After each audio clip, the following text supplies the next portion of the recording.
Hello and welcome to this installment of Talkin Trim. I'm Jonathon Skinner and today we're looking at the cockpit carpet set as well as the boot trunk area for the Jaguar MK2. It's also applicable to the 240 and 340 models as they are effectively variants of the MK2. Now this specific carpet set has been done to left-hand drive specifications for a manual gearbox.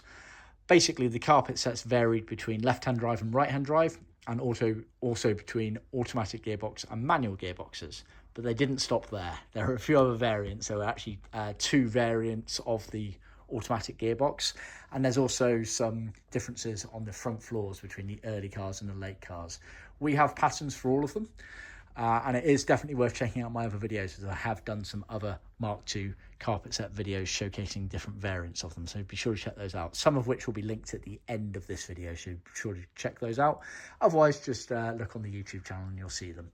So we've got the main carpet set, which is obviously anything in this sort of biscuit beige colour here. This is actually palomino wool, just FYI. And then the boot trunk kit is the black parts at the back here. Now, we do sell these parts separately. So the carpet set is sold as a carpet set. So everything that you see in that sort of biscuit colour there is included as standard in the carpet set. And then the boot trunk area is sold as a boot mat. So that's sold as one item. And then the boot sides are sold as a pair there, but I will go over that in more detail as we also do some upgrade kits, which again I'd encourage you to check out the video linked at the end of this one, which does go into the details of the upgrade kit. But let's just focus on this one for the time being. So like I say, left-hand drive manual car, and it's the one-piece front floor version. Now, as a general overview, it's a good guide for Mark IIs, but like I say, there are some caveats there, as there are lots of different variants, and I just want to showcase some of those. Now, when it comes to the front floor carpets, I mentioned there's 1- and 2-piece front floors. So the early cars had a 2-piece front floor, which effectively means there was a piece of carpet with a hardura mat that went up to the pedals, and they had a separate piece that went up the toe board, whereas this is one piece, i.e. the toe board bends up, which is that variance there. So that's the 2-piece, that's the 1-piece. I think we've got some more examples somewhere else in. There we are, so that's the 2-piece version there. You can see it ends there effectively. And actually, it's worth noting, we've got a whole guide to all of these. So there were so many different variants to these carpet sets. Now, we're fairly sure we have all of the patterns, but it honestly wouldn't surprise me if there was a straggler out there, should we say. They seem to change their mind a lot on the production line, but I'd say we're one of the only companies in the world that really acknowledges all of these changes, so it is worth bearing in mind, hence why we've got this whole guide here on all of the chassis numbers and the various different front floors. So that's the levels of depth that we go to with these parts here. So what we always do is encourage people to share your chassis number with us, then we can look it up in the books of what should have left the factory, but then send us photos. That's the easiest way of doing it, and we can determine what should be original for your car, perhaps what is fitted to your car, and fill in the blanks, whatever you want in between. But bear that in mind. But effectively, when it comes to the variants, the front and rear floor carpets change between right-hand drive and left-hand drive. And then the front floors and the gearbox sides change between automatic and manual. It is worth noting at this point that the automatic gearbox had 2 different variants to it as well, just to confuse matters further. So again, that did slightly change the shape of the front floors and the gearbox sides as well, so bear that in mind. Then you've got the element of 1-piece and 2-piece front floor, which was offered to both autos and to manual models. But like I say, this is left-hand drive manual, 1-piece front floor. So I would say this is actually a good example of arguably the most commonly seen carpet sets fitted to the Mark II, as the majority of them were left-hand drive and manual cars.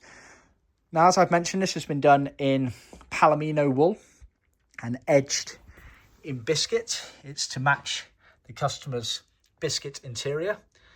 So we've edged it and that. But when it comes to that sort of thing, worth checking out our blog and handbook posts, as we've got some good guides on there of the way that you should sort of think about carpet sets, because carpets are a secondary material, not a primary material. Primaries are the vinyls and leathers used for the seats, so that should be your main focus, and then the carpet should either match or tie in nicely and complement the primary material. So when it comes to carpets, a prime example, we've got 3 colours here that work really nicely with biscuit. The middle one is palomino, which is what we've actually done this carpet set in, but then you've got cinnamon, which is slightly darker and browner, or honey, which is slightly lighter. So they're effectively the kind of three choices there that you can consider logically for biscuit. But we've got all sorts of different colours there, so I do encourage you to check out our materials and colours library on our website. But again, that's the levels that we go to that a lot of other suppliers don't. They'll just say they've got a biscuit carpet set and they'll just make you whatever you want, whereas we like to go to that extra degree of offering you different shades to complement your main trim colour. So it's Palomino wool. It's been edged in biscuit to match the main trim. The edging has been done in Leathercloth, not vinyl. So Leathercloth, also known as Rexin or Vinide, is the original material that they used during this period of manufacture, and it's by far and away the most suitable material for edging carpets, also for piping seats. But a lot of other companies out there ignore that and they just edge their carpets in vinyl, presumably for one of two reasons. Cost savings, probably the main reason. They don't want to have this extra material in their workshop for such small pieces, but also arguably they're not kind of consciously aware of the pros and cons, or cons rather, of using vinyl on edging your carpets or piping your seats. And the difference is subtle but telling.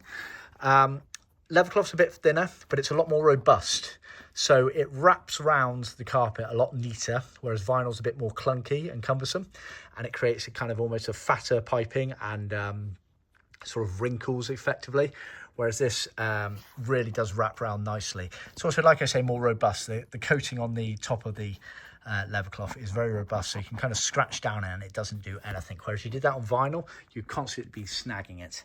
So it's worth bearing that in mind. I do plan on doing, if I haven't done already, a video detailing edging of carpets, vinyl versus Leathercloth, but also piping on seats and whatnot. So I do encourage you to check that out and see our blog post on it as well, because these are the small details that we go to as a company that a lot of other companies don't even bother acknowledging, and it's these small things that make all the difference to these restorations.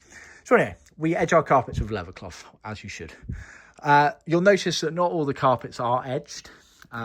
Predominantly the sort of main carpet, so you've got the rear floors are edged all the way around, front floors are edged all the way around, but then like the prop shaft tunnel there is only edged on the front and back edge. Gearboxes don't have any edging on them, nor do the sills, etc. And the reason for that is basically the concept that when everything is said and done in the car and fitted, no raw edge should be on show. Effectively, they are either tucked underneath an adjacent bound edge, or they are tucked underneath an adjacent panel. And a great example of that is, say, the gearbox sides here and the sills here. So the sills, obviously they step over the sill, the bit you step into the car with. The top edge sits underneath literally the sill of the door, and the bottom edge tucks underneath the front and rear floor carpets. So none of the raw edge is seen when everything is fitted. And with that, we've also made allowances by making the carpets sort of deeper or wider than they need to be in those areas, so that it allows for the best fitment within the cars.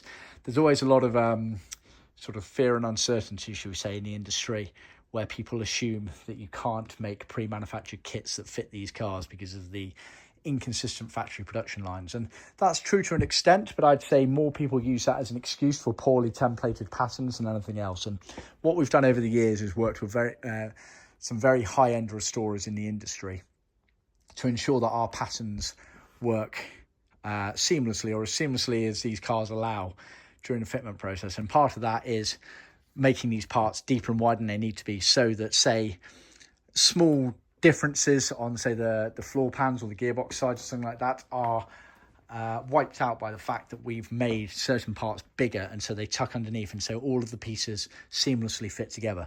So, for example, if you put, say, the front floor into the car without any other carpet pieces and console pieces in, you might see sort of little gaps and whatnot at the edge. But that won't matter, because once they're in the car properly with the felts underneath them and whatnot, and then you've got the sills alongside, gearbox covers alongside, and then the console, etc., everything flows in between. And so you don't get any bodywork or felts or anything like that showing, because you've got this sort of seamless flow between the carpets. And again, it's one of the main reasons we're respected in the industry the way we are globally, both amongst enthusiasts and professional trimmers out there, because it's this attention to detail.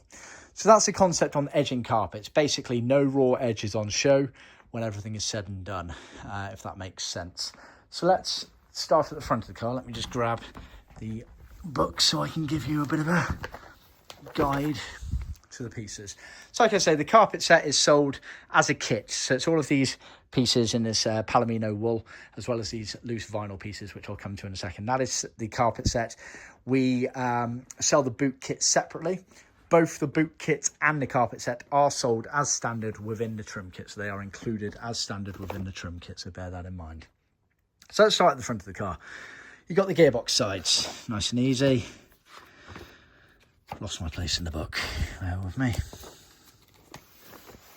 They are effectively down in the footwells, underneath the centre console. These pieces that stretch down here. So you get a left and a right, they kind of sit on the vertical and bend round. So that is the gearbox size. You get a pair of them, and like I say, they are not edged. You then get a pair of front floors. So this is, like I say, a left-hand drive. So this is the right hand, i.e. the passenger front floor. This is the one-piece spec. So effectively when it's in the car, it kind of sits up, bends up in the footwell like that, and you get a heel pad. You get a Stovvic heel pad where colours allow. Stovvic, again, is the original material they used for the heel pads on the one-piece front floors. You can see it there sewn on there. It's effectively a coloured plastic. Now, again, these are the extra degrees that we go to. Yeah, there's a nice shot of it there. It's a Stovvic heel pad on the one-piece front floor. So if Stovvic's available in quite a few colours, but not as many colours as we have vinyls and leathers, etc. So what we do is, if you've gone for a more niche colour scheme for the primary material and edging, etc., and we don't have a Stovvic that matches, we'll talk to you about it. But what we commonly do is we'll then revert to doing a plastic heel pad with Leathercloth covering it, so the same material as the binding there, so everything ties in beautifully. But luckily biscuit is obviously a very commonly used colour with the Jag restorations, and therefore Stovvic heel pad is available. So you get a pair of front floors, both of which have the Stovvic heel pads on. Now, like I say, that is the one-piece front floor. The two-piece front floor has a Hardura setup for the heel pad there. Do see my other video, because I've done a dedicated video for the two-piece front floors, but they are quite rare in the grand scheme of things. Edged all the way around, and then obviously for the front floors on the driver's side, you get a cutaway there, which is where the throttle pedal sits, and then a cutaway here, which I believe that's probably for the steering column as it comes through. It's either that or the dim. No, it's going to be the steering column on that one there. Then you get this piece here, which is hard to describe, but it kind of sits in between the gearbox and the front floor there. Now, you can actually just make it out, albeit on a right-hand drive car here. So there you are. So right-hand drive, you can see it sits, let me get the glare off, sits just there. This one obviously has the dimmer elements on the right-hand front floor, whereas this is for a left-hand drive, so it's effectively an opposite one, but that's the same sort of position, the other side of the gearbox. There, I think I've got another photo. Yeah, you can just about make it out there. So another one as well. No, that's going to be the best one there, I think. Yeah, so effectively there. So you get that piece there, which, like I say, kind of goes up there and bends in between the two pieces there. You then get a pair of sill carpets. So they literally run from front to back of the car, all the way down the door sill, and you step over them to get into the car. They are pre-cut to shape. They have the cutaway there for the cross member element of things, the seat brackets, cross member bit there. And like I say, they are made deeper than they need to be, so it creates that nice seamless finish. There is a great article on our blog handbook page about complete car coverage in our carpet sets, and we actually use a Mark II as an example, and you can see the sills and how they nicely tie in with that concept that I've mentioned there. So you get a pair of sill carpets. Then all down the middle here are all cross member pieces in between the seats effectively. So with the seat brackets and whatnot, we're not really going to see them unfortunately in pictures. You can kind of just make it out there.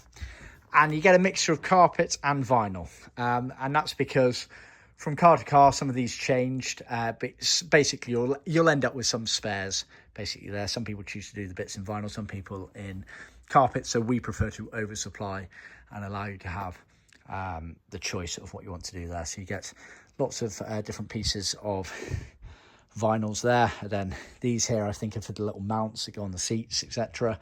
So we oversupply that element there, so you will end up almost certainly with some spares there. You then get a pair of rear floor carpets. Now the rear floor carpets, they are handed.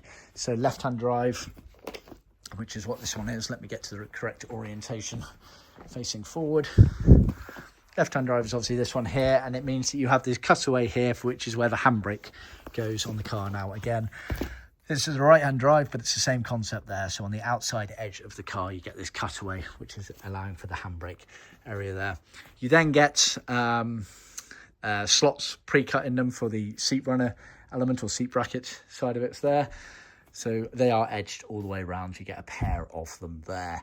You then get this prop shaft tunnel carpet here, which is the bit towards the rear of the car, going to the rear seat section there, and that's edged at both ends there, although actually only one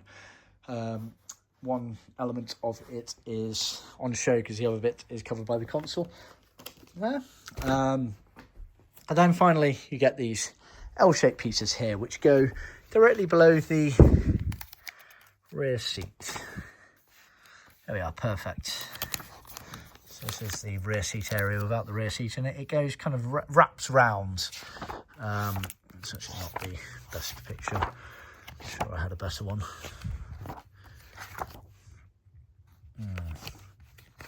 We get the idea. It wraps round the sort of underneath the L of the rear seat. Where has it gone? Yeah, there we are, perfect. So there's that little piece of carpet there. So you get vinyl covers the very bottom lower bulkhead section of the rear seat, which I think you can see in the page I just moved away from. Yep, so this is vinyl that goes literally from left to right on the car underneath the rear seat. That's that prop shaft carpet, which is that one there. But round the sort of step part, you get this carpet. So that kind of intertwines. This is the sill effectively here, so semi-out position, just the way it's been laid out on the table. But that's those pieces there, and they don't get any binding on them either because they're all hidden when everything is said and done. And so that is your carpet set, sold as a kit, included in the trim kit as standard. Now, in addition to the carpet set, before we move on to the boot trunk area, you'll want to consider underfelt. Now, we supply at this point in time just the natural jute felt. So it's coated on one side. That side there faces up in the car when you're doing everything. This faces down towards the bodywork. And we supply a pre-cut kit like this. It doesn't include all the pieces. It includes the majority of the pieces. Not all of them had felt underneath them. But we supply a pre-cut kit in this felt material. Now, the question we always get asked is, do I need that if I'm using, say, some of the modern Dynamat brands? There are lots of brands out there, but Dynamat's the leading one, should we say. And it really does depend, because Dynamat and the various other brands do offer various different thicknesses, and that's the key, because you've got to remember that these carpet sets are designed to fit with a certain thickness underneath the carpets, and that's how they've all been templated. So we recommend anywhere between 5 and 10 millimeters underneath the carpet pieces to get the best fit within the car, so keep that in mind. If you're using a really premium Dynamat material, which I do encourage you to do because it's fantastic stuff, then that goes down to almost nothing when it's in the car, in which case we would recommend that you put this on top. It's not going to do anything more beneficial to heat or sound because the Dynamat is doing all of that, but it is going to help position the carpets correctly, but it's also going to give you a nice soft underfoot feel. So we do encourage that. But if you have gone for the slightly thicker versions, as long as it's between 5 and 10 millimeters underneath there, then you don't necessarily need our jute felt material. Now, it is worth noting at this stage we only offer that spec. However, we are looking to offer pre-cut kits using the modern day materials, so watch this space for that one and do contact us about that, as we can obviously potentially offer that in the future. So that's the underfelt material. In addition to that, you want fixings. Now, the Jaguar MK2s originally used these plastic fixings. They look like little mushrooms. You get effectively a male and a female element of it, two-piece, and one slots into the other, so effectively goes through the corner there and that into that bit there, and then this bit goes into the male fixing on the bodywork of the car, and their fixings are sold as a separate fixing kit, so bear that in mind. They're only available in black, but a lot of people do choose to go through the efforts of painting these to the colour of the carpet, which can be a nice touch there, so bear that in mind. So that's effectively everything related to the carpet set side of things. Then separately, we obviously offer the boot trunk area, which I just saw a picture of, but I've now, there we are, perfect. So let's look at the boot trunk area. Now the boot trunk area in the Mark IIs, and actually this did follow on into the Daimler V8 250s and the 2.5 V8s, effectively consisted of 3 pieces. So you had the main boot mat there, then you had a pair of boot sides there, and this is it in the car here. So you had the boot mat, which went up over the step, so it literally folds up over the step. Then it had the cutaways here in the back for these raised sections, and then the panels themselves, you had this section on the left, and then that one on the right kind of went up and underneath like that, so you can't really see it in this picture at all. That's that there. So the boot mat itself originally was I think the majority of them left in black, but there is a bit of a subject of debate on that, and some may have left in grey. We can supply either, but black is by far and away the most commonly seen version. However, it does appear like this one looks like it's grey, but it could be misleading on the photo. It was Hardura, which is a felt back plastic material. So it's got a felt backing to it, then it's got a sort of plastic topping to it. And this is a material that Jaguar used quite a lot during this era for high wear areas, so such as boot trunk areas. So we sell the boot trunk mats as a single piece there. It gets bound all the way around. It has the opening there, which is obviously for the lock latch mechanism there, and the cutaways at the back where they should be. And then the boot sides are black grain board, so it's a millboard fiberboard material with a graining to it as per original specification, and they are riveted together and they go up in place like that. So now the right hand one, like I say, sits up there, you can't really see it. The left hand one's a lot more visible, and it has this dome, raised dome moulding to it as it sat on the side like that. Can't really see it on the back, but you can see it perfectly there, and that's for the fuel pump, petrol pump on the side there, I believe.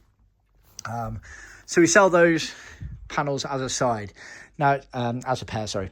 Now it's worth noting that the boot trunk area is certainly an area of the car that we offer lovely upgrade kits for, and I do encourage you to watch the video at the end of this one. But effectively the boot mat can be made in carpet, although a 2-piece version due to the size of it, where the step allows for the change between the 2 pieces. It looks really nice in there. And then we can offer these either trimmed in a material like vinyl or leather, or what looks really nice is when you trim them in carpet. So you're getting a carpet boot mat and then carpet boot sides. It looks absolutely lovely.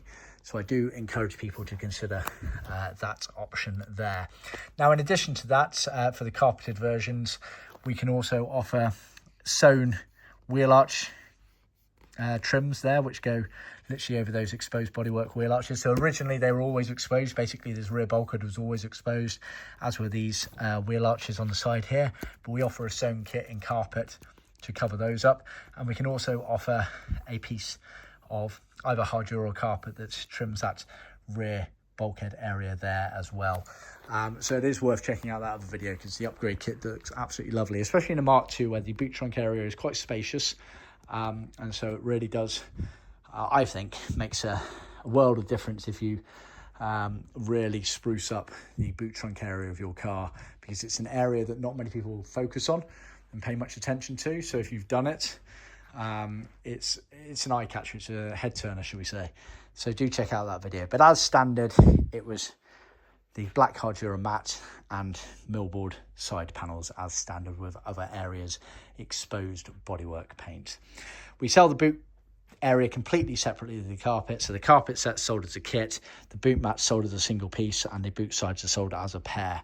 All of them are included as standard in the trim kit, as are the normal underfelt and the fixings. So bear that in mind. If you're getting a trim kit, you get all of those pieces included as standard. If you want to upgrade the boot, that is an optional extra. So bear that in mind. Anyway, I think I've covered my bases. Try to keep that as short and sweet as possible. Do let me know if you've got any other questions, obviously in the comments area below, but ideally just contact me via the website or email. Thanks for tuning in. Please remember to like, share and subscribe over Classic Car Enthusiasts. Be sure to check out the videos linked at the end of this one, and of course be sure to check in on my next video upload. Thanks for watching. See you soon.